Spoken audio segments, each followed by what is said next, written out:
제가 여러분들을 뵈서 너무 반갑고요. 한 번만 더 우리 잠깐 기도하고 우리 말씀 같이 나누도록 하죠. 저희들의 삶을 주관하시는 좋으신 아버지 하나님, 우리 사랑하는 성도님들, 오늘도 주어진 곳곳에서 참 버겁고 힘들고 피곤한 그러한 삶이지만 하루의 삶을 잘 마치고 오늘 이와 같이 이 시간에 하나님의 은혜를 사모하며 이 자리에 모였습니다. 하나님, 이제 제가 준비한 설교를 시작하려고 합니다. 이 설교가 곧 하나님의 말씀은 아닐진데 이 설교를 통해서 하나님의 말씀만 전파되기를 원합니다. 아버지 하나님, 각자가 처한 상황이 다 다르지만 성령께서 역사하심으로 제가 이제 전하는 이 말씀을 통하여 하나님의 음성과 원하심이 각 성도들에게 필요한 대로 들려지게 하여 주시옵소서. 예수님의 이름으로 기도합니다. 아멘. 구하라 주실 것이요, 찾으라 찾아낼 것이요, 두드리라 그리하면 열리리라. 여러분이 말씀 믿으십니까? 정말로 구하면 주시나요? 정말로 두드리면 열리나요? 우리는 예수님께서 하신 말씀이니까 구하면 주시리라는 그 말씀이 틀림없이 맞다고 생각은 합니다. 그 말씀은 하나님이 하신 약속이니까 틀림이 없겠다고 생각을 하지만, 그렇지만 실제 우리의 삶의 현장에서는 우리가 기도한 대로 잘 안 됩니다. 아무리 기도해도 응답이 안 되는 게 너무 많고 간절하게 매달려도 잘 안 되는 부분들이 너무 많다 보니까 더 많은 성도들, 특별히 기도하는 성도들은 생각하기를 하나님의 약속은 틀림이 없는데, 그런데 내 삶의 현장에서 기도가 제대로 응답되지 않는 것은 하나님의 말씀이 틀렸다기보다는 우리의 기도가 뭔가 잘못됐다고 생각하죠. 경건하게 살고자 하는 사람들은 우리의 기도에 뭔가 문제가 있겠다는 생각이 들어서, 그래서 어떻게 하면 내 기도가 응답이 될 수 있을까? 응답받는 기도는 어떤 기도일까? 이렇게 기도하니까 응답되더라. 어떤 분들이 받은 그 기도의 응답을 특별한 경우에 받은 응답임에도 자꾸 일반화시키려고 한다든지, 아니면 성경을 읽으면서도 우리는 성경을 통해서 자꾸 공식을 찾으려고 합니다. 히스기야가 병이 들었을 때 하나님 앞에 기도했더니 하나님께서 그 병을 고쳐주셨다. 이것은 히스기야가 경험했던 특별한 일인데 우리는 마치 그것이 공식이라도 되는 것처럼 병이 들었을 때 기도하면 다 낫는다라는 식으로 우리가 이해를 하기도 합니다. 하지만 히스기야의 사건은 어떻게 병이 들었을 때 어떻게 병고침을 받는가 하는 것에 관한 이야기가 아니라 사실은 하나님이 얼마나 신실하신가를 보여주신 사건이었다고 저는 생각합니다. 히스기야는 25살에 왕이 됐어요. 그가 왕이 되었을 때 그는 하나님 앞에 헌신된 사람이었습니다. 정말로 하나님의 말씀대로 정치를 하고 싶었던 사람이죠. 그래서 14년 동안 그는 이 유다 백성들에게서 정말로 하나님의 나라를 회복시키고자 하는 그러한 이 선정을 베풀었고, 그리고 하나님 앞에 진실하게 이 주어진 일들을 감당했습니다.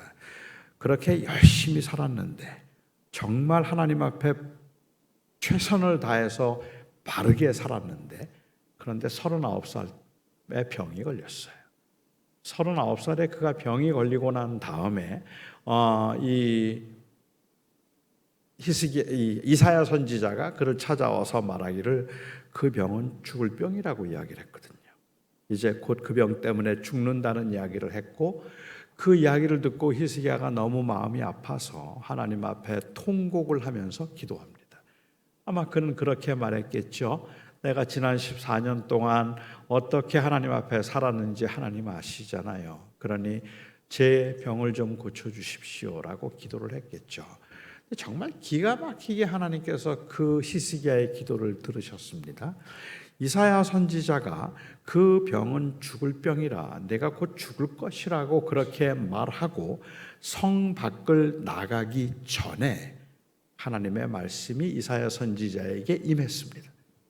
가서 히스기야에게 말하기를 내가 네 기도를 들었고 내 눈물을 보았으니 내가 그 병을 고쳐주겠다 하신 주님의 말씀을 전하라는 것이었습니다. 사실 생각해 보면 그 예루살렘 성이 그렇게 크지 않았다고 전제해 볼 때 그때 이사야 선지자가 딴짓을 하지 않았으면 이 히스기야가 기도한 지 30분도 안 돼서 하나님의 응답이 임한 거나 마찬가지예요. 성문을 나가기 전에 임했으니까. 우리 기도가 이렇게 빨리만 응답되면 뭐가 문제겠습니까? 그래서 히스기야 선지자에게 이사야가 찾아와서 그 병 죽을 병 아니라고 말했거든요. 그리고 정말로 하나님께서는 그 병을 고쳐주셨습니다. 그리고 15년을 더 살게 해주셨습니다.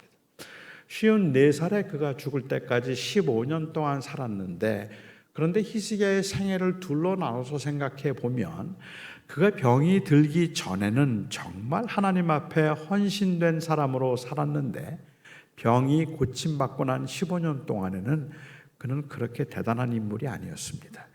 오히려 하나님 앞에 더 많은 범죄를 하면서 살았습니다. 차라리 그냥 그 15년을 산 게 너무 낭비라고 생각할 만한 그러한 삶을 살았거든요. 그런데 하나님께서는 왜 히스기야를 살려주셨을까? 저는 히스기야의 기도를 통해서 너희는 이렇게 기도하면 내가 다 고쳐준다 그런 말씀을 하신 것이 아니라 어떤 환난과 시련 가운데 어떤 절망의 순간에도 하나님의 약속은 틀림이 없다는 걸 말씀하기 위함이었을 것이라고 저는 생각하는데, 그 이유가 히스기야가 죽고 난 다음에 그 뒤를 이어서 므낫세가 왕이 됩니다. 므낫세가 왕이 되었을 때가 몇 살이었을까요? 12살이었습니다. 이 말을 바꿔서 얘기를 하면 만일 15년 전에 히스기야가 죽었더라면 하나님께서 다윗에게 하셨던 약속이 끊어지는 겁니다. 그런데 하나님께서는 그 다윗에게 하셨던 그 약속을 신실하게 이어가시는 하나님의 신실하심을 보여주신 사건이었는데도 우리는 왠지 그것이 기도가 응답받는 비결을 말씀해 주고 있는 것처럼 그렇게 이해하는 경우가 있지 않을까 생각합니다. 그렇게 생각하다 보니까 왜 내 기도는 응답이 안 될까라는 생각을 하고 나의 문제는 뭘까 생각을 하는데, 일반적으로 사람들이 생각하고 있는 내 기도가 응답되지 않는 이유 여러 가지가 있겠지만 가장 많은 사람들이 생각하고 있는 내 기도가 응답이 안 되는 이유는 내 믿음이 부족하기 때문이라고 생각합니다. 그러니까 내 믿음이 좋으면 하나님께서는 내 기도를 다 들어주시는데 내 믿음이 부족하기 때문에 하나님께서 나의 기도를 안 들어주신다고 생각하죠. 열심히 고난 중에 기도하지만 사실 하나님 앞에 내 믿음은 너무 보잘것없는 것 같고 내가 믿음대로 그렇게 산 것도 아니고 열심히 교회 생활을 한 것도 아니고 하나님 앞에 정직하게 살아낸 것도 아니라는 그러한 내 자신의 모습을 볼 때는 간절하기는 한데 하나님이 내 기도를 들어주지 않으셔도 할 말이 없는 것 같다는 생각을 하는 분들이 계신가 봐요. 그래서 제가 목회를 할 때, 사실 저도 그렇지 않음에도 불구하고 목회를 할 때 많은 분들이 저에게 찾아와서 기도 부탁을 합니다. 목사님, 이번에 우리 아이 좋은 대학 갈 수 있도록 기도 좀 해주세요. 이번에 절실합니다. 이번에 이 사업 돼야 합니다. 목사님이 기도해 주세요. 나는 믿음이 부족하니까 내 기도는 안 들어주시더라도 목사님은 믿음이 좋으니까 목사님 기도는 들어주시지 않겠습니까? 라고 그렇게 저에게 부탁을 하시는 경우입니다. 하지만 이것은 엄밀하게 우리 개혁주의 신앙에 위배되는 말이죠. 하나님께서는 특별히 더 기도를 잘 듣는 사람이 없거든요. 모든 사람의 기도가 하나님 앞에 동일하고 하나님 앞에 또 다른 중보자가 필요 없다면 목사가 감히 교인들에게 하나님의 기도를 대신해 줄 수 있는 중보자가 될 수는 없습니다. 우리는 그냥 우리가 범죄하고 연약한 가운데도 하나님께 나아갈 수 있죠. 그러니까는 믿음 생활을 제대로 하지 않은 분들의 경우는 뭐 내가 부족하니까 기도가 응답이 안 되는 것보다라고 생각을 하겠고, 나름대로 믿음 생활을 열심히 하신 분들의 경우에도 참 내가 믿음이 없기 때문에 기도가 안 된다고 생각을 하는데, 그런데 이때 사람들이 생각하고 있는 그럼 믿음이 좋은 건 어떤 믿음일까? 하나님이 우리의 기도를 들어주신다면 어떤 기도를 하나님께서는 들어주실까? 사람들이 생각하고 있는 이 믿음의 기도라는 것이 종종 의심하지 않는 확신에 찬 기도, 반드시 될 것이라는 확신을 마치 믿음이라고 생각하는 경향이 있는 것 같아요.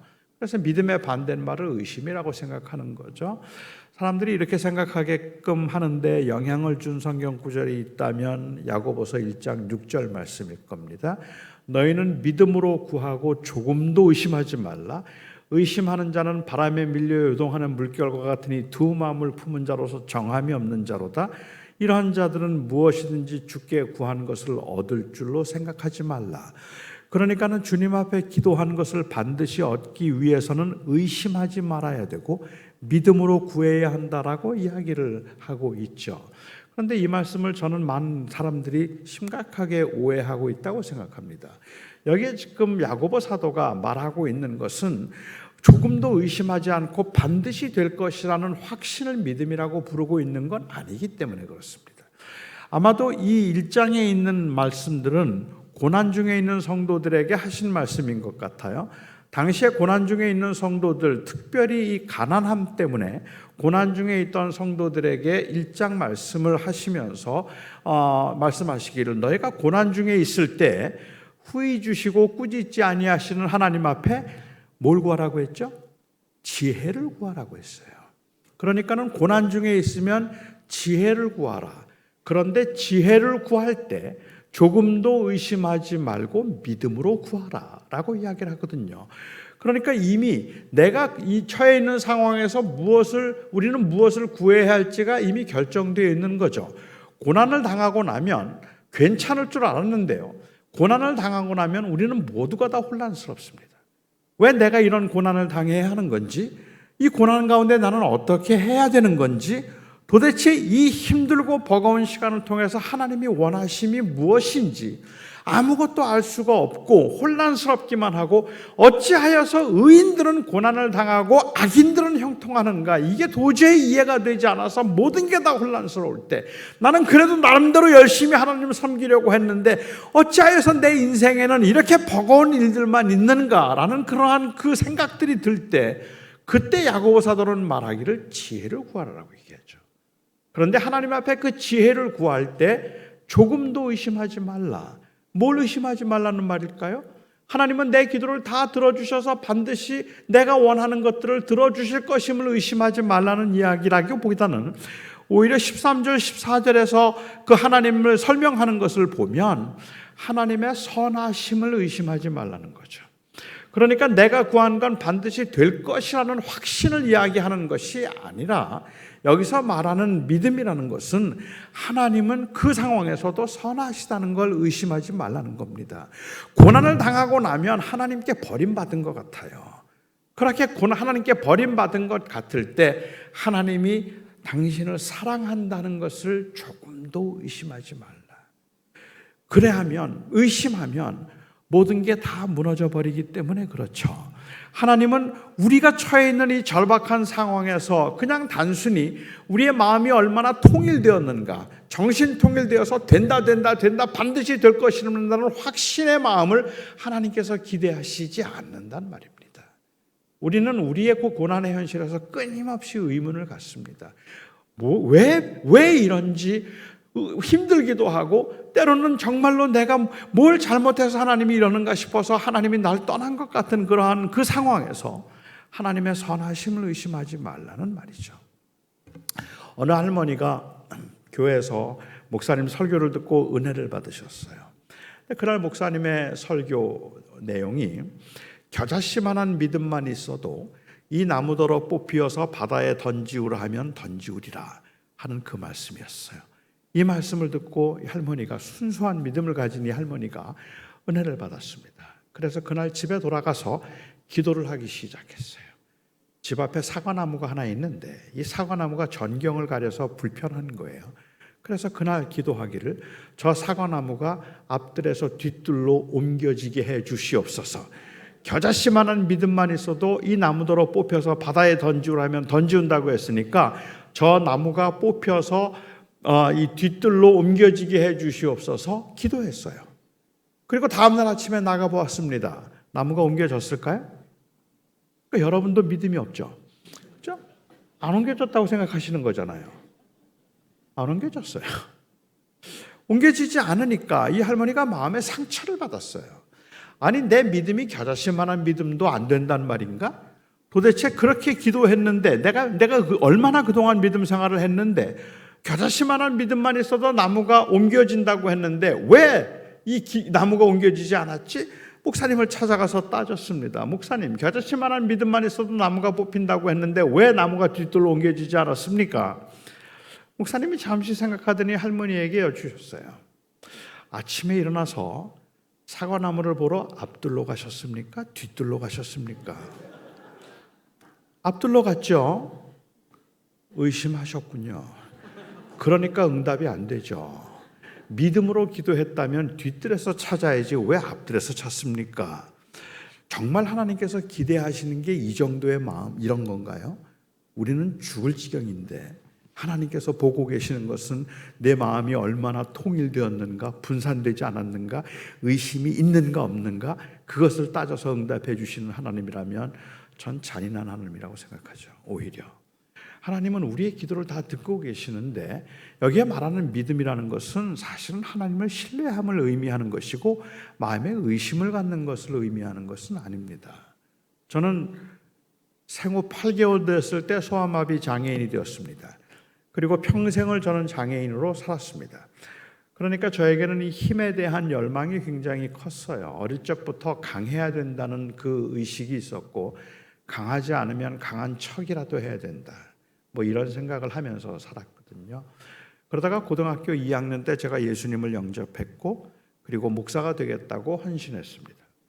목사가 되겠다고 헌신하면서 제가 시작한 기도가 있습니다. 하나님, 제가 좋은 목사 되겠습니다. 저 좋은 목사 될 테니까 제 다리 좀 고쳐주세요.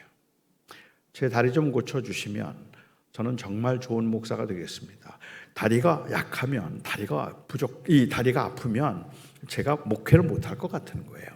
그래서 목회를 잘하기 위해서는 건강해야 되니까 제 다리 좀 고쳐달라는 기도를 하루도 빼놓지 않고 4년 동안 했습니다. 그렇게 4년 동안 기도한 끝에 어느 한 미국 교회 신유 집회에 제가 참석을 했는데 그날 그 목사님이 하신 설교가 제 마음을 완전히 뒤집어 놓았어요. 제 속에 그런 분노가 있는 줄 몰랐어요.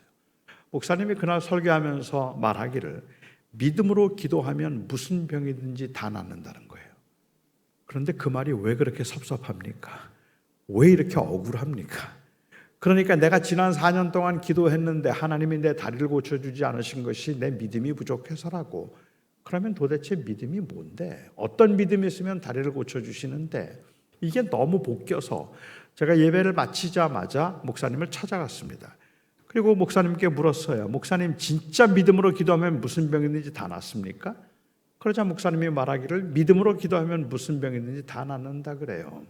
저는 그때 바울 이야기하고 싶었어요. 바울에게 육체의 가시가 있었잖아요. 그런데 우리는 그 바울의 육체의 가시가 뭔지 정확하게 몰라요. 어떤 사람은 안질이었다고 말하고 어떤 사람은 간질이었다고 말하고 어떤 사람은 심한 위장병이었다고 말하고 뭐 어떤 사람은 등이 많이 굽었던 곱추였다고 그렇게 말하기도 합니다. 사실 그런 거 아니더라도 이 바울은 걸어다니는 종합병원입니다. 바울이 스스로 고백한 것처럼 나는 40에 하나 감한 매를 5번 맞았다라고 했어요. 40에 하나 감한 매면 몇 대죠? 39대예요. 그런데 39대라고 말하지 않고 왜 40에 하나 감한 매라 그랬을까? 그 당시 사람들은 40대를 맞으면 죽는다고 생각했어요. 그러니까 40에 하나 감한 매라는 말은 죽도록 맞았단 말이에요. 죽을 때까지 맞았단 말이에요.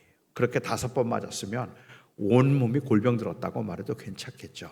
근데 그 중에 특별히 그를 괴롭히는 게 있었던 것 같아요. 그래서 하나님 앞에 그것 좀 거두어달라고, 그래 사역을 잘하니까 거두어달라고 기도했는데 그 병 나았나요? 안 나았잖아요. 근데 목사님이 그 얘기를 하는 거예요. 바울에게 육체에 가시가 있었지. 그렇습니다. 그걸 거두어달라고 하나님 앞에 3번 기도했는데 그리고 나서 그 병이 나았을까? 그래요. 낫지 않았습니다. 그리고 목사님이 말하기를 그 병 나았다는 거예요. 그리고는 설명하기를 그는 그게 너무 괴로워서 하나님 앞에 그 다리를 이 육체의 가시를 거두어달라고 기도했고, 하나님께서 말씀하시기를 네가 받은 계시가 너무 크기 때문에 너로 하여금 교만하지 않게 하기 위해서 네 몸에 육체의 가시를 두었으니 내 은혜가 네게 족하다. 내가 약할 그때가 곧 강함이라 하는 주님의 깨달음을 주셨지. 그렇습니다. 바울이 그 깨달음을 갖고 난 다음에 또 기도했을까? 물어요. 또 기도했을까요? 안 했죠. 하지 않았습니다. 그러자 목사님은 말하기를 그럼 그 병 나았지. 이제 더 이상은 그 병이 아니라 하나님께서 그를 사용하시는 은사이지. 그날 제 병이 나았습니다. 4년 동안 했던 기도가 그날 제가 멈춘 날입니다. 나는 하나님 앞에 계속해서 강하기를 위해서 기도했고, 그리고 믿음이 좋다는 말은 하나님이 나를 강하게 해주시는 것이라고 생각했는데, 그런데 그날 주님께서 저에게 깨닫게 해주셨던 것은 난 널 강하게 하지 않겠다는 것이었어요. 난 널 강하게 하지 않을 거야. 그러나 내가 너의 강함이 되어줄 거야. 너 나 없이는 못 살아. 그게 주님께서 저에게 깨닫게 해주신 것이었습니다. 그러니까 진정한 믿음은 믿음이 좋아서 병이 낫고 문제가 해결되는 것들이 아니라, 진정한 믿음은 그 힘든 상황에서 하나님을 신뢰하고 붙들 수 있는 게 믿음이겠죠.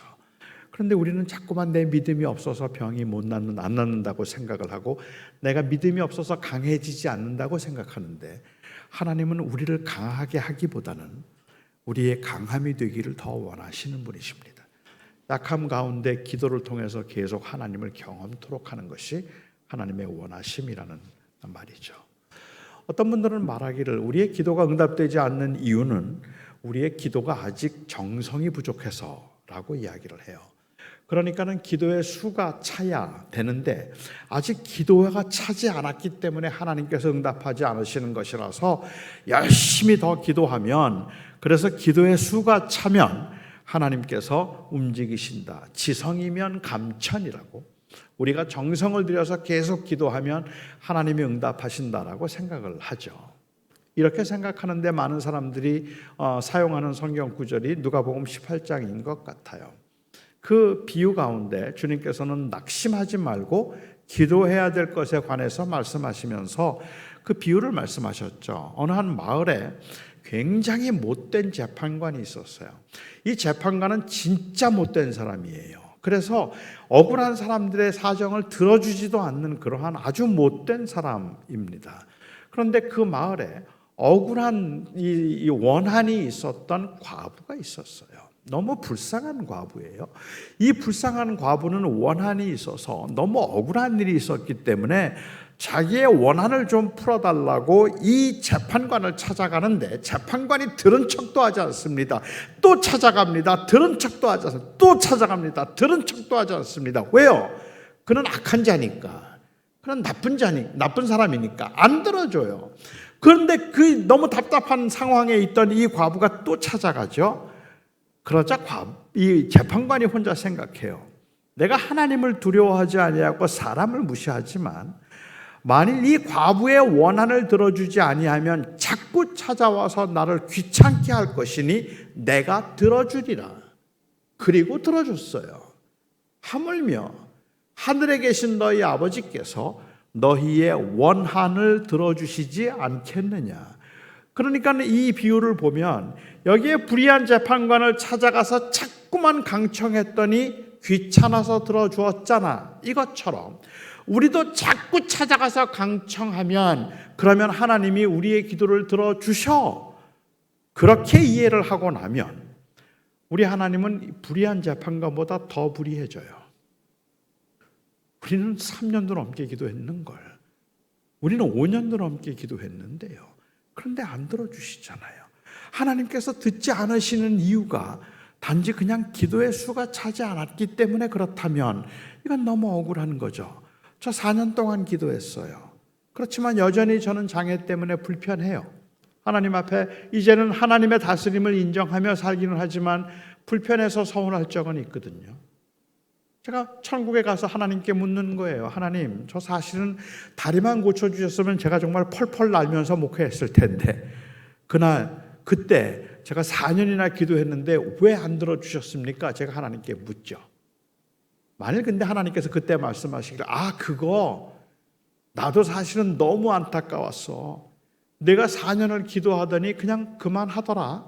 1년만 더 했으면 내가 고쳐줄라 그랬지. 이렇게 말씀하신다면 저는 진짜 억울할 것 같단 말이에요. 이게 하나님의 뜻이 아니구나라고 생각하고 하나님께 오히려 맡기고 인정해서 멈춘 것을 정성이 부족했다? 그렇게 말하면 안 되죠. 그렇지 않습니까? 하나님이 우리의 사정과 형편은 상관없이 그냥 기도의 수를 세시는 분은 아니잖아요. 그렇게 생각했던 사람들이 있었죠. 이방인들이에요. 이방인들은 그렇게 생각했기 때문에 주님께서 말씀하시기를 너희는 중언부언하지 말라라고 그렇게 말씀하셨어요. 중언부언하지 말라. 여기에 중언부언이라는 말은 그냥 말을 더듬는다든지 아니면 말을 반복해서 하는 것을 중언부언이라고 말하지 않아요. 거기서 말하고 있는 중언부언이라는 말은 이방인들이 하던 중언부언인데 이 이방인들이 하던 중언부언은 의미 없는 반복이에요. 그런데 그것이 자기의 의가 되도록 하는 그 기도가 바로 중언부언이라는 말입니다. 그러니까 이방인들은 많이 기도하여야 들으실 줄 알았던 거죠. 그래서 이방인들은 그 기도의 수를 채우기 위해서 묵주를 돌리면서 기도를 하기도 하는 거예요. 하나님, 우리 아들 이번에 이 회사에 취직되게 해주세요. 하나님, 우리 아들 이번에 우리 아들 그 아들 회사에 하나님, 우리 아들 좀 취직되게 해주세요. 하나님, 우리 아들 좀 취직되게 해주세요. 우리 아들 그 회사에 들어가게 해주세요. 하나님, 우리 아들 그 회사에 들어가게 해주세요. 100번 했다. 400번 남았다. 하나님, 그 아들 좀 들어가게 해주세요. 그 아들 좀 들어가게 해주세요. 이렇게 기도의 수를 세고 있는 모습을 주님께서는 중언부언하지 말라고 말씀하시는 거예요. 이방인들은 많이 기도하여야 들을 줄 알거니와 하늘에 계신 너희 아버지께서는 너희가 구하기 전에 이미 있어야 할 것을 아시느니라. 그 기도를 통해서 내 정성을 쌓으면 하나님이 들어주실 것이라고 생각하는 것, 그건 아니죠. 그러니까 반복 기도가 문제가 되지는 않아요. 우리의 기도는 어쩔 수 없이 반복이에요. 매일 새벽마다 나와서 기도하신다면 아마 기도 똑같을걸요? 새벽마다 하시는 기도가. 집에서 매일 10분씩 기도하시는 분들 기도 들어보시면 똑같을걸요? 거의 반복적인 기도죠. 그렇지만 그 반복이 문제가 되진 않아요. 반복이 문제가 아니라 의미 없이 반복함으로 내 공로를 세우고자 함이 문제가 된다는 말입니다. 저희 교회 기도를 굉장히 많이 하시던 권사님이 계셨어요. 새벽마다 나와서 1시간씩 기도하시는 권사님이신데 기도를 정말 잘 하시는 분이에요. 그런데 31살 된 아들이 잔디를 깎다가 심장마비로 쓰러졌어요. 너무 늦게 발견되는 바람에 코마에 들어갔죠. 그리고 제가 병원에 갔을 때, 그 권사님과 같이 병원에 갔을 때는 이제 코마 상태에 들어가서 시간이 지났는데 뇌사 판정을 해야 되는 거예요. 근데 그 당시에는 뇌사 판정을 하기 전에 이 기계를 떼었다 붙였다 하면서 자가 호흡이 있는가 아닌가 하는 것을 검사하더라고요. 1시간쯤 했어요. 떼었다가 또 조금 있다가 또 다시 붙였다가 떼었다가 하면서 한 1시간을 검사하는데요. 1시간 동안 검사하는 동안에 이 권사님 딱 2마디 기도밖에 못했어요. 그 1시간 동안. 하나님 잘못했어요. 하나님 살려주세요. 하나님 한 번만 살려주세요. 하나님 잘못했어요. 하나님 잘못했어요. 길을 가면서도 하나님 잘못했어요. 하나님 한 번만 살려주세요. 제 손을 붙잡고도 하나님 잘못했어요. 하나님 잘못했어요. 제발 한 번만 살려주세요. 이 기도를 수백 번 수천 번도 더 하셨어요. 그건 중언부언이 아니에요. 그거는 그 간절함의 표현이기 때문에 그 진실함과 간절함에서 하는 기도, 이것은 그냥 단순히 하나님 앞에 잘 보여서 정성을 쌓자는 것이 아니라 내 마음에 있는 그 간절함을 그렇게 표현하는 것이니까 저는 그건 문제가 되지 않는다고 생각합니다. 이방인들의 생각은 많이 기도하면 들을 줄 알아서 정성 쌓기를 한 것. 그럴 필요 없죠. 하나님은 이 누가복음 18장의 비유는 17장하고 연결시켜서 생각해 봐야 할 텐데, 누가복음 17장에서 주님께서는 대환란에 관한 말씀을 하시고 그때에 많은 신자들이 죽임을 당하거나 순교를 당하거나 엄청난 환난과 고난을 당하게 될 것인데, 그렇게 많은 고난과 환난 가운데 있을 때 너희가 낭망하지 말고 기도해야 할 것에 관해서 이 비유를 말씀하신 거죠. 그러니까는 낭망하지 말고 기도하라는 이 말씀의 의도는 결국은 많이 기도하면 들으시기 때문에 그런 것이 아니라, 하나님은 너희들의 신음도 들으시는 분이시다. 그러니 기도하다가 낙심하지 마. 내 기도 중에 하나도 땅에 떨어진 기도 없어. 그 말씀이죠. 하나님은 너희의 모든 기도를 다 듣고 계시는 분이고, 내가 기도할 수 없어서 그냥 신음한 소리조차도 하나님은 들으시는 하나님이시니까, 그러니까 결코 응답이 안 된다고, 고난이 너무 크다고 낙심하지 말고 하나님 계속 찾으라, 이 말씀이지. 많이 기도하면 불의한 재판 것도 자꾸 갔더니 귀찮아서 들어준 것처럼 우리 하나님도 귀찮아서 들어주신다, 그 뜻이 아니라는 말입니다. 어떤 분들은 말씀하시기를 우리가 기도가 응답이 안 되는 이유는 우리가 정욕으로 쓰려고 잘못 구하기 때문이다 라고 그렇게 이야기를 해요. 문제는 뭐냐 하면, 그러면 우리가 어떤 게 정욕으로 하는 기도일까? 종종 우리의 일상에 필요한 것들을 위한 기도가 정욕이라고 생각하나 봐요. 하는 경우도 있어요. 내 가정을 위해서, 내 자녀들을 위해서, 남편과 아내를 위해서, 교회를 위해서, 내 생업을 위해서 기도하는 것, 그게 정욕일 수 없죠. 주님은 우리의 일상의 모든 것들을 가지고 와서 기도하라고 말씀하시니까, 그러니까 우리가 하는 기도는 뭐 세계 선교와 교회 부흥 이것만이 아니라 내 하루하루의 삶에서 필요한 것들을 무엇이든지 주님 앞에 구할 수 있습니다. 그것은 정욕적인 기도가 아닙니다. 정욕적인 기도는 어떤 기도가 정욕적인 기도인가? 야고보서 3장 4장에 있는 말씀을 보면 그 당시 교회가 분쟁이 있었어요. 그래서 교회가 시끄러운 거예요. 자꾸 갈라지는데, 이 교회가 분쟁이 생겼던 그 원인이 어디에 있었는가 하면 이 선생들 때문에 있었어요. 선생들의 독선적인 자세 때문에 자기만 옳다고 생각하고 다른 사람들을 배려하지 않아서 교회가 시끄러웠던 거죠. 그러한 상황에서 야고보 사도가 4장에 권하기를 너희가 얻지 못하면 구하지 아니하며 구하여도 얻지 못하는 것은 정욕으로 잘못 구했기 때문이다 라고 그렇게 이야기를 하셨잖아요. 그러니까는 지금 이 상황은, 야고보 사도가 하는 말은, 교회 분쟁이 생겼느냐? 그렇게 분쟁이 생겼으면 당연히 기도해야지. 왜 기도를 안 해? 기도했는데요. 기도했는데도 응답이 되지 않는 이유는 너희들의 기도가 너무 정욕적이라서 그런 거지. 여기에 정욕적인 기도는 3장에서 이야기하는 것처럼 독한 시기와 자랑에서부터 비롯된 기도예요.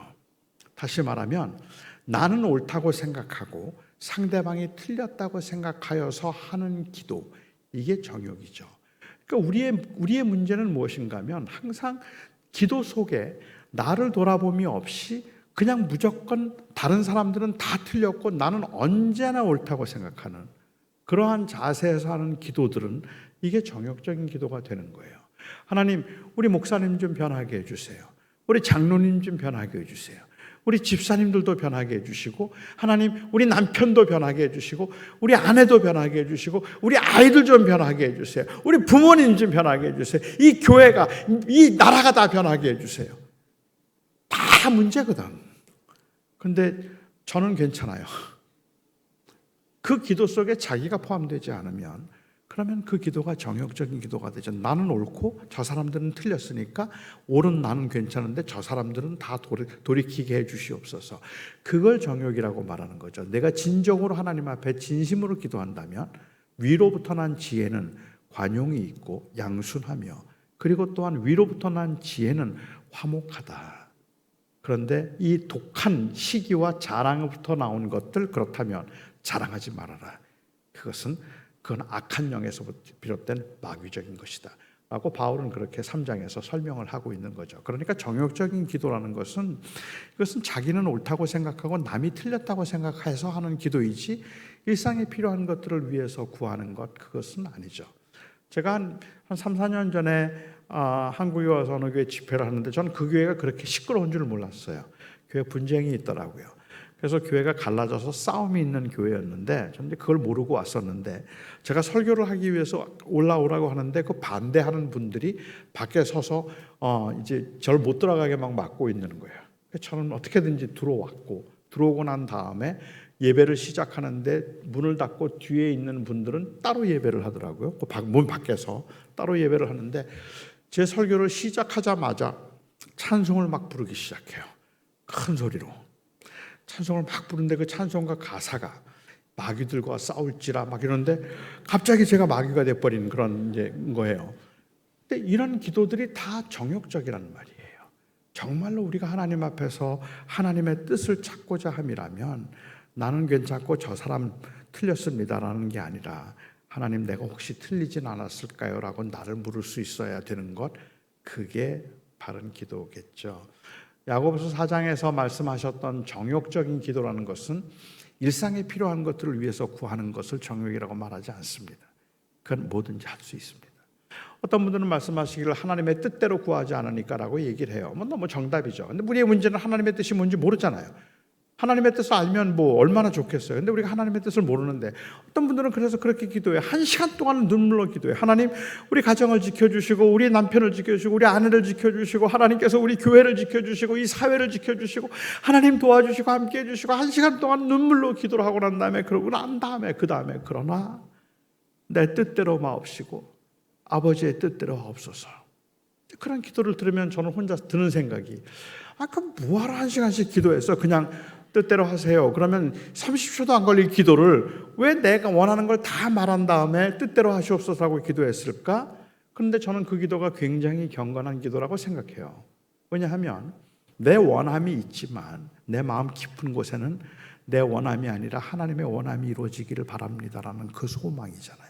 그러니까 내 원함을 기도하면서도 하나님, 그러나 내 마음이 아니라 하나님의 원함이 이루어지길 바랍니다라는 고백이라면 얼마나 아름다워요. 그런데 때로는 뜻대로 하시옵소서라는 기도가 마치 일종의 암호 같은 경우도 있더라고요. 제가 보니까. 그러니까는 그렇게 기도하면 하나님이 더 잘 들어주신다고 생각하는 경우겠죠. 하나님 앞에 기도합니다. 하나님, 이번에 우리 아들 그 회사에 들어갈 수 있게 해주세요. 취직되게 해주세요. 그러나 내 뜻대로 마옵시고 아버지의 뜻대로 하옵소서.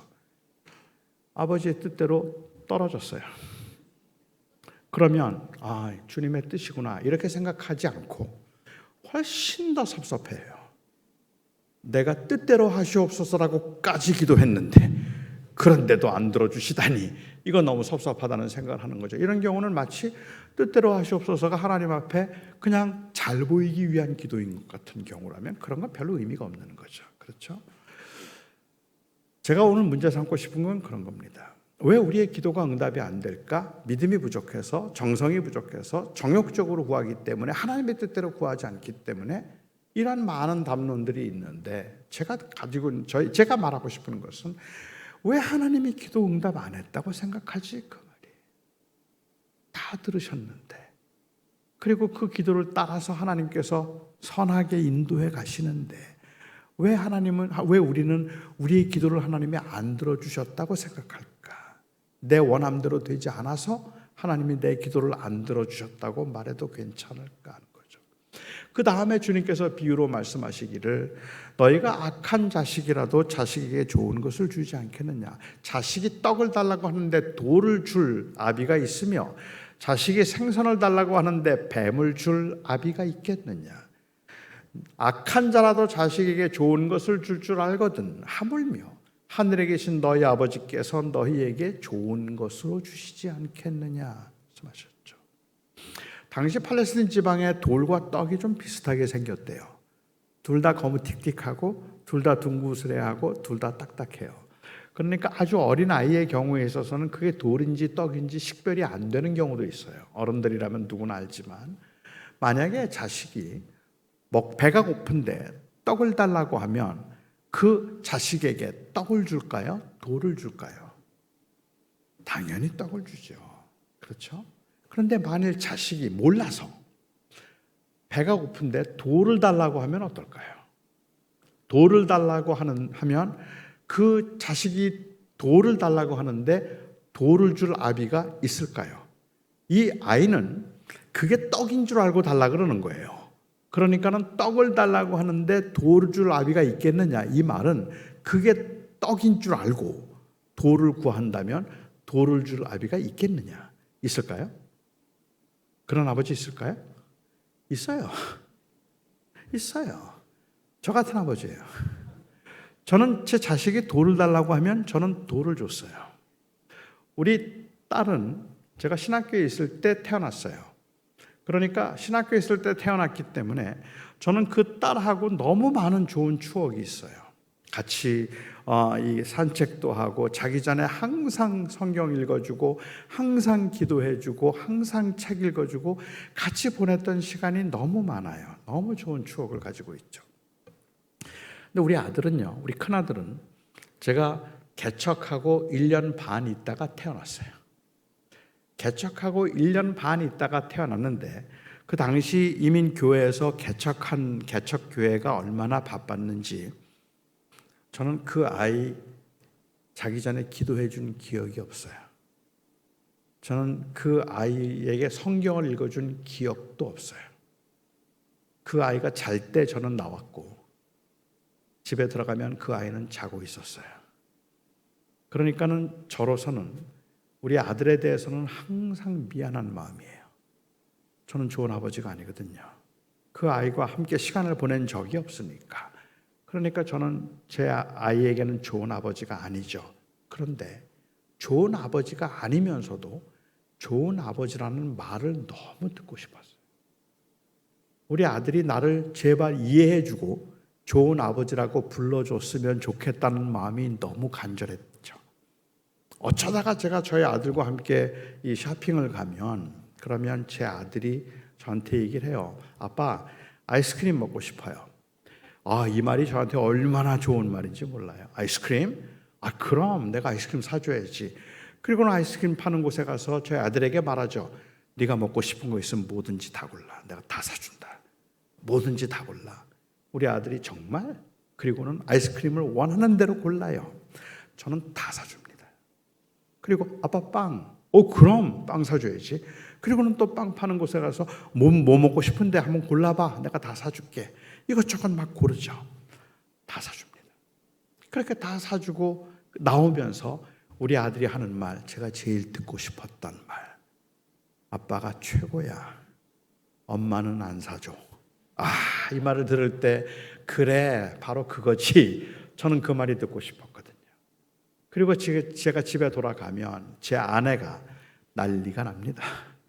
도대체 이거 다 아이가 사달라는 대로 사주는 아버지가 어디에 있느냐. 이거 다 먹고 죽어도 좋으냐. 막 그냥 너무너무 화를 막 내는 거예요. 제 아내는 우리 엄마는 진짜 안 사줘 라고 그렇게 아이가 못마땅하게 생각할 만큼 그렇더라도 그 제 아내의 가장 큰 관심은 좋은 엄마라는 말보다 그 아이의 건강이에요. 그래서 reputation보다는 이 아이의 웰빙이 더 중요해요. 저는 좋은 아버지가 아니면서도 좋은 아버지라는 말을 듣는 것이 그 아이의 웰빙보다 더 중요해요. 그러니까 저는 제 아들이 사달라면 다 사줘요. 그리고는 확인하는 거죠. 어때? 나 좋은 아버지 맞지? 엄마보다 내가 더 좋지? 그 말을 듣고 싶은 거죠. 제 아내는 그 말은 그렇게 중요하지 않아요. 제 아내에게 중요한 것은 이 아이의 건강이에요. 그거 절대로 사주면 안 돼요. 그거 먹으면 죽으니까, 큰일 나니까 안 사주죠. 하나님이 만일 좋은 하나님이라는 그것을 원하셨다면, 그렇다면 아마 하나님께서 다 주실걸요. 그게 좋은 것이든 나쁜 것이든. 하지만 하나님은 하나님의 그 이름보다 더 중요한 것이 우리들의 웰빙이라면 하나님께서는 하나님 너무 진짜 너무하십니다라고 막 그렇게 원망을 하더라도 하나님은 위험한 건 안 주셔야죠. 우리가 사실 마음대로 구할 수 있는 것은 하나님께서 우리에게 구한 것을 주시지 않고 좋은 것을 주신다는 믿음이 있기 때문인 거예요.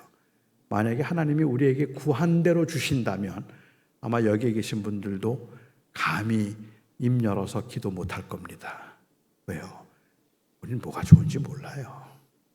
우리는 그게 떡인 줄 알고 구하지만 그게 떡인지 돌인지 우리 그거 몰라요. 그래서 우리는 마음대로 기도해요. 이게 필요하면 부족하면 부족한 대로 다 달라고 기도를 하지만 우리의 마음 깊은 곳에 있는 믿음은 내가 구하는 건 다 주실 거야. 이 믿음이 아니라 하나님은 나에게 제일 좋은 걸 주실 거야. 그 믿음이 있기 때문에 우리는 마음 놓고 구하는 거죠.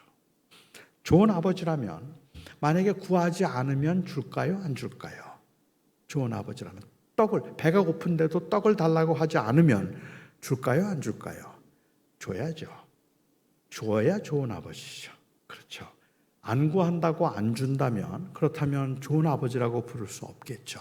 아니, 실제로 우리의 삶의 현장에서 우리가 돌아보면 우리에게 정말로 충격은요. 내가 기도했는데 하나님이 안 주셨다는 것, 내가 그렇게 기도했는데도 하나님이 안 주셨다는 것 때문에 우리는 굉장히 놀라기도 하고 섭섭해하지만 그러나 우리를 더 놀랍게 만드는 것은 내가 가지고 있는 것 중에 구하지 않았는데도 주신 게 더 많다는 거예요. 지금 여러분들이 누리고 있는 좋은 거 다 기도 응답 아닙니다. 어느 때는 게을러서 기도 안 했고요. 어느 때는 몰라서 기도 안 했고 어느 때는 교만해서 기도 안 한 거 많아요. 그런데 돌아보면 주셨어요. 이게 다 내 기도의 응답은 아니에요. 때로는 기도하지 않아도 하나님은 우리에게 좋은 것을 주시죠. 저는 제가 청년 때 수없이 들었던 말이 배우자를 위해서 기도하라는 말이었어요. 배우자는 중요하기 때문에 배우자를 위해서 기도해야 된다는 말을 정말 많이 들었죠. 그런데 저는 저의 교만함 때문에 배우자를 위해서 한 번도 기도한 적이 없습니다. 정말 죄송하게도 저는 배우자를 위해서 한 번도 기도한 적이 없어요. 기도할 필요를 못 느꼈으니까. 모든 자매들이 저를 좋아하니까.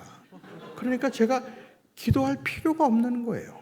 그냥 내가 너하고 사귀겠다 그러면 네 그랬는데 그냥 내가 너를 택했노라 그러면 너무너무 좋아하고 너무 고마워하고 뭐 다 그랬거든요. 뭐 여러분들이 제 외모를 보시면 금방 그렇게 공감하시겠지만 저는 그런 상황이었으니까 저는 기도 안 했어요. 배우자를 위해서. 아니, 내가 원하는 사람하고 난 언제든지 결혼할 수 있을 거야. 이러한 그 못된 자존심, 교만함. 그리고 하나님께서는 저에게 최고의 아내를 주셨어요. 지난 거의 38년 살면서 39년을 이제 됐네요. 저에겐 최고의 아내지만 제 기도의 응답이 아닙니다. 하나님의 그냥 은혜일 뿐이에요. 주권적인 섭리이지 이것은 제가 기도해서 받은 건 아니거든요. 우리는 기도해서 받은 걸 자랑할 때가 많은데 그런데 사실은 우리가 정말 자랑해야 되는 것들은 기도하고 받은 것 못지않게 기도 안 하고 받은 것들일 겁니다.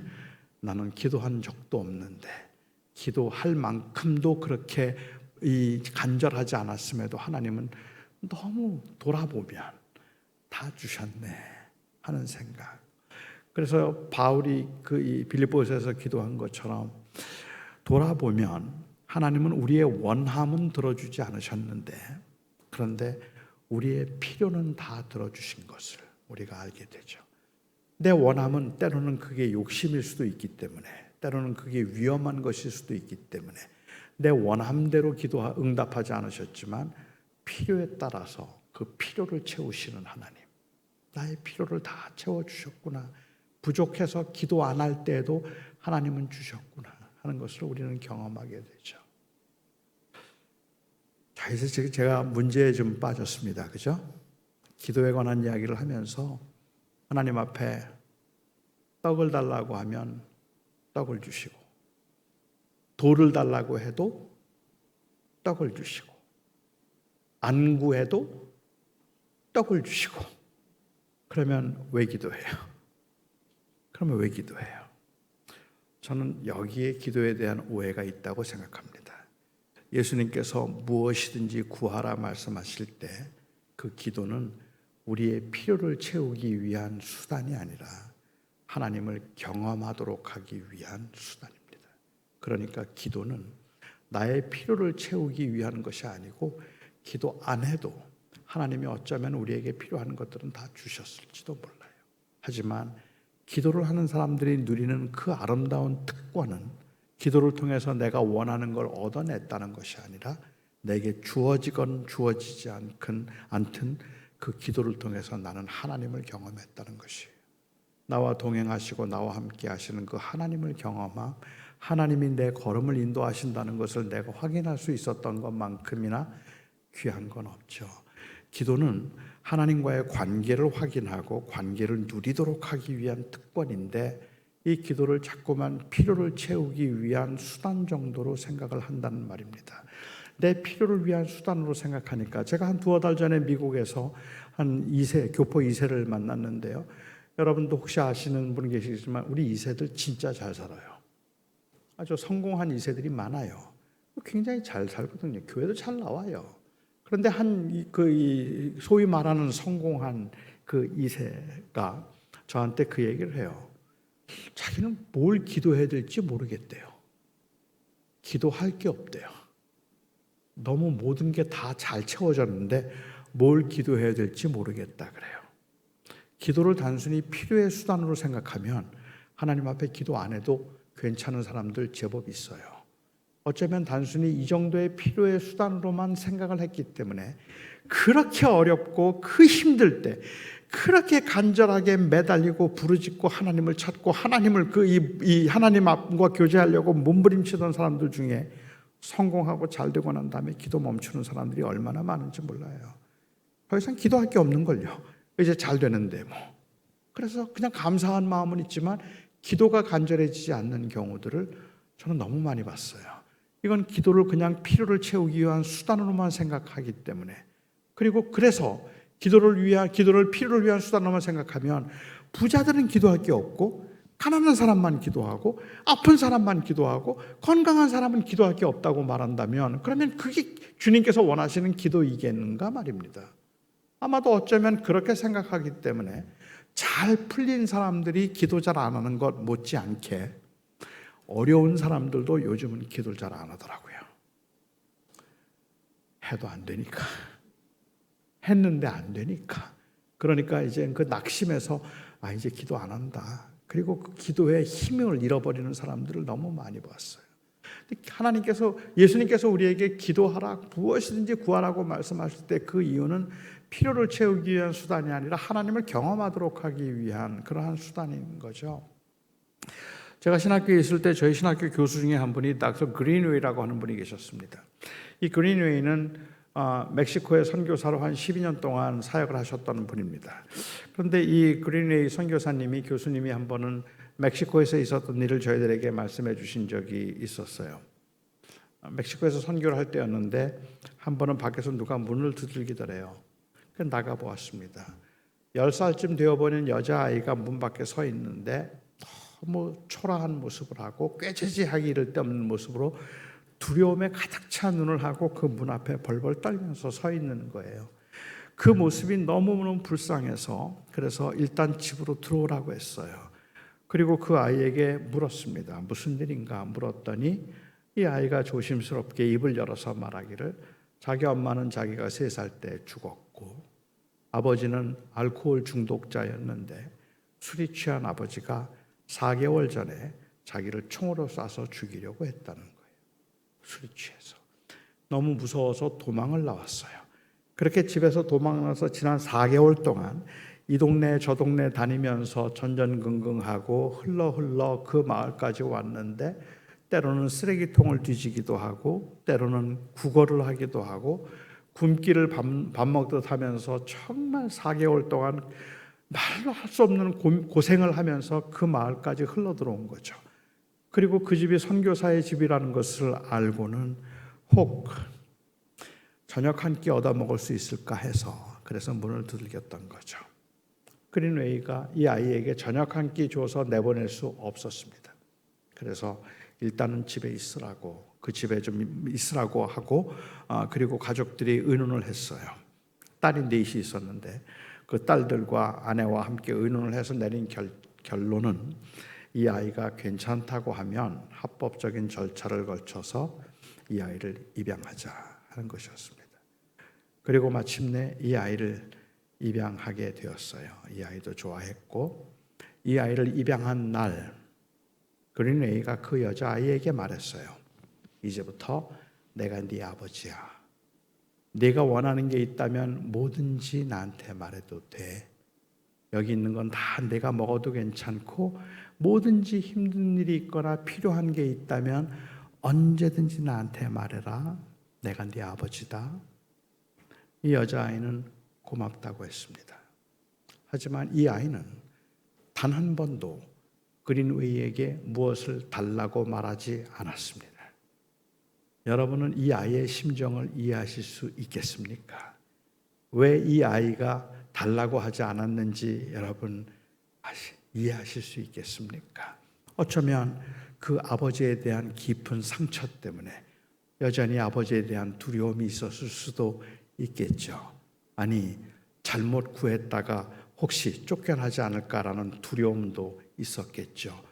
한 번도 그런 걸 구해본 적이 없으니까 어떻게 구하는지를 몰랐는지도 모르죠. 저는 이 아이의 심정을 조금은 이해할 수 있어요. 저희가 아이가 셋이 있는데 우리 막내 아들이 지금은 26살 되었습니다. 이 막내 아들을 저희가 1살 조금 넘었을 때 한국에서 입양했습니다. 한국에서 입양한 아들인데, 저는 저와 제 아내가 이 아이를 입양했을 때 저희는 하나님께서 우리 가정에 참 순한 아이를 주셨다고 생각했어요. 왜냐하면 이 아이는 울지를 않았어요. 별로.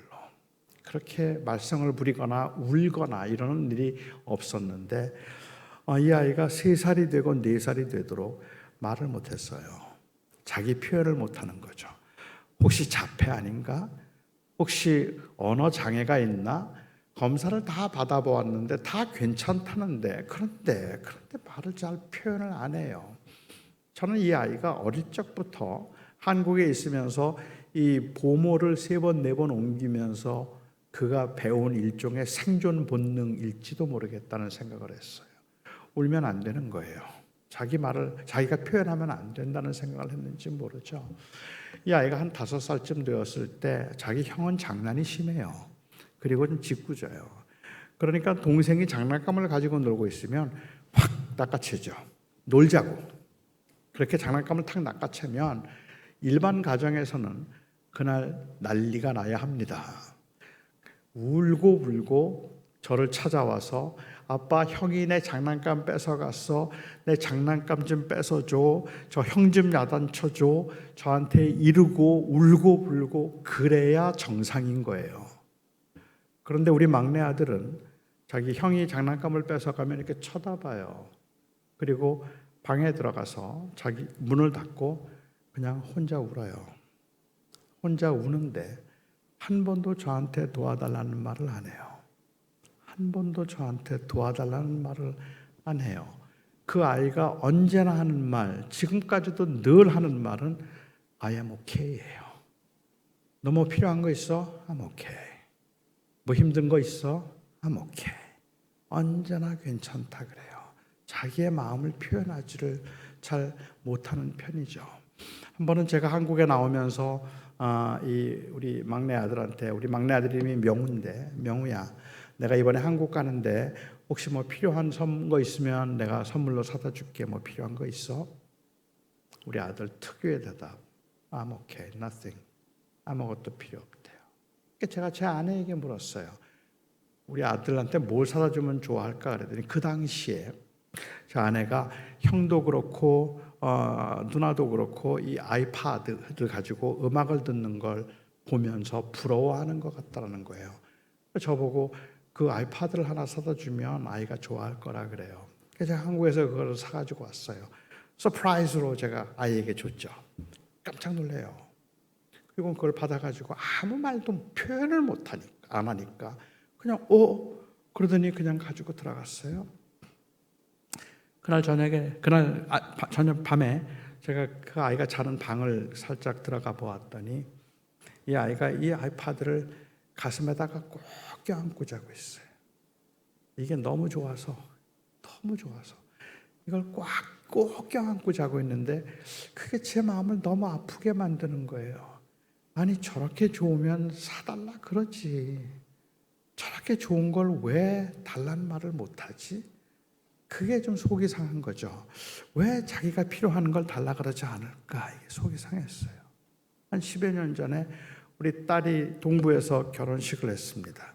동부에서 결혼식을 하면서 제 아내는 결혼식을 돕기 위해서 먼저 동부로 갔고 저희는 서부에 살 때인데 결혼식 전날 제 아들하고 같이 결혼식에 참석하기로 그렇게 계획을 세웠습니다. 그렇게 다 계획을 세우고 제 아내는 떠났는데 떠나기 이틀 전에 제 아들에게서 전화가 왔어요. 학교에서 운동을 하다가 다리를 다쳤대요. 너무 짜증이 나는 거예요. 지금 이렇게 이 바쁘고 또 큰 일을 앞에 두고 내가 지금 비행기를 타는데 네가 다리를 다치면 내가 너를 어떻게 데려가냐 뭐 이런 생각도 드는데 말은 하지 못하고 그냥 많이 다쳤냐 그랬더니 우리 아들 늘 한 말 괜찮대요. 그래 그러면 나는 지금 너무 바쁘니까 못 들어가. 그러니까 내가 한의원에 전화를 해놓을 테니까 한의원에 가서 침 한번 맞아봐라. 침 맞으면 괜찮아질 거야. 우리 아들이 그러겠다 그래요. 그래서 제가 한의원에 전화를 해놔서 아이가 침을 맞고 왔습니다. 한의원에 제가 전화를 했더니 다리가 많이 붓기는 했는데 잘 모르겠다고 다음날 한 번 더 맞아보면 좋겠다 그래요. 제가 우리 아들에게 집에 들어가서 내일 한 번 더 침 맞고 그리고 비행기 타자. 한 번 더 침 맞으면 괜찮아질 거야. 제 아들은 그러겠다고 괜찮다 그래요. 저는 방에 들어갔습니다. 아침에 새벽 기도를 가기 위해서 제가 나왔는데 우리 아들 방에 새벽에 불이 켜져 있어요. 제가 들어가 봤습니다. 이 아이가 밤새도록 울었어요. 다리가 너무 아파서 밤새도록 울어서 눈이 퉁퉁 부었어요. 제가 우리 아들에게 많이 아파? 그렇게 아플 텐데 괜찮대요. I'm okay 그래요. 그래 그러면 오늘 낮에 침 한 번 더 맞자. 그러면 괜찮아질 거야. 우리 아들 그러겠다 그랬습니다.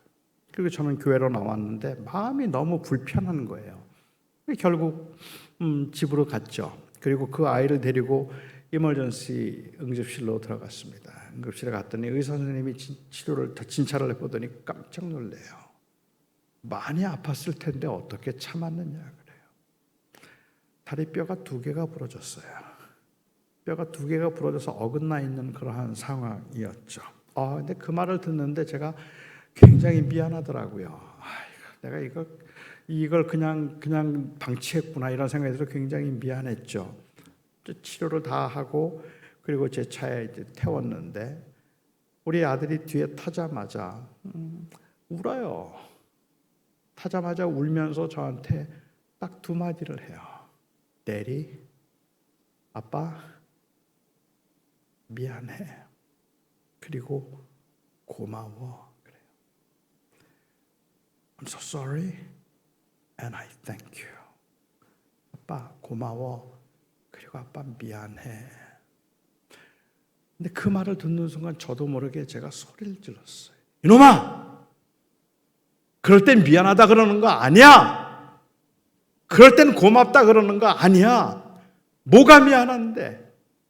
뭐가 고마운데? 그럴 때는 화를 내는 거야. 그럴 때는 화를 내야지. 아빠 들었지? 다리 부러졌대잖아. 그런데 침 맞으면 된다고? 아빠는 교회가 더 중요해? 아니면 내가 더 중요해? 그렇게 따지는 거야. 왜 미안한데? 왜 고마운데? 제 마음의 아픔이었던 것은 그 아이의 그런 노련함이 아니라 혹시 이 아이가 나를 아직도 아버지로 생각하지 않나 하는 마음 때문이었어요. 여전히 내가 불편한가? 왜 아픈데 아프다는 말을 못하지? 힘든데 왜 힘든다는 말을 못하지? 내가 아직도 불편한가? 이 생각이 저한테는 너무 많이 마음이 무겁고 아픈 거였죠. 한번 그린웨이가 서재에 앉아 있는데 이 여자아이가 조심스럽게 서재로 들어왔어요. 그리고는 책상 옆에 섰습니다. 그린웨이가 돌아앉으면서 물었어요. 왜 그래? 뭐 해줄까? 그러자 이 아이가 아주 조심스럽게 떨리는 소리로 아빠, 신발끈 하나 필요해요. 그 말을 듣는 순간 그린웨이는 돌아앉아서 울었다고 했어요. 얘가 나보고 아빠라 그랬다. 얘가 나한테 자기가 필요한 걸 다 사달라고 말했다. 그게 너무 좋아서 전 그게 기도라고 생각해요. 하나님께서 예수님께서 뭐든지 나한테 가져와. 뭐든지 물어라. 뭐든지 물어라. 그렇게 말씀하신 것은 그냥 필요를 채우는 수단으로 방법을 가르쳐 주신 것이 아니라 내가 네 아버지야. 무슨 일이든지 힘들면 아프면 그리고 답답하고 버거우면 나한테 말해. 내가 네 아버지잖아. 주님은 그걸 말씀하신 거죠. 무엇이든지 구하라. 그리고 내가 네 아버지인 것을 알라. 하늘에 계신 너희 아버지께서 너희에게 좋은 것을 주시지 않겠느냐. 누가복음에서는 이것을 조금 더 풀었죠. 그래서 하늘에 계신 너희 아버지께서 너희에게 성령을 주시지 않겠느냐. 성령이 하시는 가장 강력한 일은 우리가 하나님을 아버지라고 부를 수 있도록 하는 것이라면 결국은 이 기도를 통해서 우리에게 주시는 가장 큰 특권은 하나님을 아버지라고 부르는 것이죠. 저는 지금 이 시간도 하나님께서는 여러분들의 기도를 원하십니다. 하나님께서 여러분들의 기도를 원하시는 것은 기도하면 줄게, 안 하면 안 준다. 그게 아니에요. 기도 안 해도 여러분 주실 겁니다. 지금까지 그러셨어요. 그렇지만 하나님께서 원하시는 것은 우리의 기도를 듣고 주신다는 그러한 그 말이 아니라 하나님이 원하시는 것은 우리를 원하시는 거예요. 우리가 그 하나님 앞에 아프면 아프다고, 힘들면 힘들다고, 너무 고통스러우면 고통스럽다고, 내가 너무 필요하면 필요하다고, 너무 절실하면 절실한 대로 하나님 제발 주세요. 한 번만 주세요. 라고 기도할 수 있는 그 이유는 하나님은 우리의 아버지시기 때문에 그렇죠. 그러니까 큰아들이 한 7살쯤 됐을 때 제가 한번 장난감 가게를 데리고 갔어요. 장난감 가게를 데려가면서 이 아버지의 허풍이 있잖아요. 아버지의 허세를 부린 거죠. 제가 저희 아들한테, 우리 아들 이름이 승우인데, 승우야 너 오늘 뭐든지 네가 갖고 싶은 거 있으면 네가 다 골라. 내가 다 사준다. 진짜? 그러더니 그 큰 가게를 들어가서 뛰기 시작하는 거예요. 한참을 뛰어다니더니 커다란 거 뭐 하나 갖고 왔어요. 아빠 이거 원해. 그 제가 야 그건 너무 비싸. 아니 다 사준다 그랬잖아. 아 근데 내가 목사인데 무슨 돈이 있냐. 이렇게 비싼 걸 갖고 오면 내가 어떻게 사줘. 아 이건 너무 딴 거 갖고 와. 너무 비싸. 뭐 아빠는 다 사준다 그래놓고서는 그걸 안 사주고 뭐 쪼고쪼고 막 쫑알쫑알대. 아 시끄러 빨리 가서 딴 거 골라. 그러면 제 아들은 투덜투덜거리다가 또 막 뛰어요. 하나 뭘 또 갖고 와요. How about this, daddy? 이거 어때 아빠? 너 위험해. 아니 다 사준다면서. 알아. 그렇지만 내가 위험한 건 어떻게 사주냐. 딴 거 좀 골라봐. 또 막 찾아 돌아다녀요. 막 한참 돌아다니다가 잠깐만 거 하나 갖고 오면서 사실은 이건 진짜 자기가 원하는 거래요. 이건 진짜 자기가 원하는 건데 그런데 이거는 꼭 사줘야 된다고 옛날부터 갖고 싶었던 거다라고 사정을 해요. 그래서 보면 별로 안 비싸요. 그래서 제가 그래 그거 내가 사줄게. 그러면 그걸 사가지고 나오면서 제 아들이 너무 좋아서 아빠는 지금까지 내가 알고 있는 아빠 중에 최고의 아빠라고, 제가 다른 아빠는 아무도 모르면서 최고의 아빠라면서 너무너무 좋아하는 모습을 봐요. 그런데 제가 문득 그런 생각을 했었거든요. 만약에 교회에 돈 많은 어느 집사님이 우리 아들을 데리고 가서 네가 원하는 거 내가 다 사줄 테니까 한번 골라봐. 그러면 제 아들이 뛰었을까요? 제 아들 안 뛰었을 것 같아요. 굉장히 눈치를 봤을 것 같아요. 그렇죠. 뭐든지 골라봐. 그러면 아마 제 아들은 이 아저씨가 왜 이럴까 생각을 해서 뭘 내가 구하면 괜찮을까? 혼자 생각을 해보고 진짜 자기가 원하는 걸 구하지 않고 구해도 될 만한 것, 구하는 것이 그래도 예의에 어긋나지 않는다 싶은 것, 적당한 것, 아마 그거 조심스럽게 생각해서 아저씨 저 이거 사주세요라고 말했을 거고, 그리고 그 아저씨가 그거 너무 비싼데, 그러면 제 아들은 상처받습니다. 왜요? 아버지가 아니니까. 남들은 계산해서 이 정도는 주실만 하다고 생각해서 내가 했던 건데 라는 생각이 들기 때문에 그런 거죠. 그런데 우리 하나님은 그런 아저씨가 아니에요. 마음씨 좋은 아저씨라서 그냥 뭐든지 구하라고 하신 게 아니라 아버지로서 무엇이든지 구하라고 말씀하신 거죠. 우리는 사실은 그래서 그 하나님이 우리의 아버지심을 믿기 때문에 내가 열심히 기도하다가 기도한 대로 되지 않을 때 잠시 서운함을 느끼더라도 노엽지가 않아요. 노엽지 않아요. 우리는 또 기도할 수 있어요. 왜냐하면 그분이 내 아버지시니까. 아마 아저씨였으면 그러면 약속 어겼다고 다시는 상종도 안 하겠다고 그랬을지 모르죠. 저는 우리에게 하나님이 과연 아버지실까? 내 삶을 하나님 앞에 다 내놓고 마음 놓고 기도할 수 있고 무엇이든지 구해도 괜찮은, 그리고 무엇이든지 구한 끝에 하나님이 좋은 것을 주실 것이라는 이 믿음으로 내 속에 있는 원망도 답답함도 억울함도 그리고 필요한 것들을 무엇이든지 구할 수 있을까? 그게 기도잖아요. 저는 2026년도에 여러분들의 기도가 회복되었으면 좋겠습니다. 단순히 필요를 위한 수단이 아니라 하나님과의 교제를 위해서 여러분들의 그 기도의 시간이 꼭 있었으면 좋겠습니다. 그 기도의 시간에 무엇이든지 주님 앞에 구하며 하나님의 아버지 되심을 경험할 수 있고 원망으로 눈물로 억울함으로 기도를 했다가 하나님의 선하심을 맛보아 그 인자하심이 영원하다 고백하는 이 아름다운 기도의 현장이 여러분들의 현장이기를 기도하겠습니다. 사랑하는 나의 아버지,